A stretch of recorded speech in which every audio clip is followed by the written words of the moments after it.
রাজস্থানের জয়ে বড় লাভ কেকেআরের। পয়েন্ট টেবিলে কোথায় দাঁড়িয়ে রাহানের দল? বন্ধুরা, আপনারা যদি দেখতে চান তাহলে ভিডিওটি শেষ অবধি দেখতে হবে, চ্যানেলটিকে সাবস্ক্রাইব করে একটা লাইক দিতে হবে এবং নোটিফিকেশন বেল আইকন দাবাতে হবে। শনিবার 4 এপ্রিল ইন্ডিয়ান প্রিমিয়ার লিগ 2026-এর ডবল হেডার ম্যাচে জমে উঠেছিল লড়াই। দিনের প্রথম ম্যাচে দিল্লি ক্যাপিটালস ব্যাটিং এবং বোলিং দুই বিভাগেই দারুণ পারফরমেন্স করে মুম্বাই ইন্ডিয়ান্সকে 6 উইকেটে পরাজিত করেছে। এই জয়ের ফলে পয়েন্ট টেবিলে বড় পরিবর্তন দেখা যায়। সন্ধ্যার ম্যাচে আরও উত্তেজনা ছড়ায় রাজস্থান রয়্যাল বনাম গুজরাট টাইটান্সের মধ্যে। শেষ বল পর্যন্ত গড়ানো হাড্ডাহাড্ডি লড়াই রাজস্থান 6 রানে জয় ছিনিয়ে নেয়। এই জয়ের ফলে রাজস্থান রয়্যাল পয়েন্ট টেবিলে শীর্ষে উঠে আসে আর গুজরাট টাইটান্স নেমে যায় 7 নম্বরে। এদিকে দিল্লি ক্যাপিটাল উঠে এসেছে দ্বিতীয় স্থানে। একসময় শীর্ষে থাকা পাঞ্জাব কিংস এখন নেমে গিয়েছে 3 নম্বরে।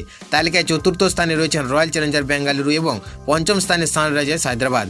মুম্বাই ইন্ডিয়ান্স এখন ষষ্ঠ স্থানে রয়েছে। অন্যদিকে লখনৌ সুপার জায়ান্ট রয়েছে অষ্টম স্থানে এবং কলকাতা নাইট রাইডার্স নেমে গেছে নবম স্থানে। তালিকায় একেবারে শেষ স্থানে রয়েছে Chennai Super Kings. Kolkata Knight রাইডার্সের জন্য এই মরশুমে এখনও পর্যন্ত খুব একটা ভালো যাচ্ছে না। প্রথম 2 ম্যাচে পরাজয়ের পর তারা কঠিন চাপে রয়েছে। আগামী 6 এপ্রিল ঐতিহাসিক ইডেন গার্ডেন্সে পাঞ্জাব কিংসের বিরুদ্ধে ম্যাচে ঘুরে দাঁড়ানোর লক্ষ্য নিয়ে নামবে নাইটরা।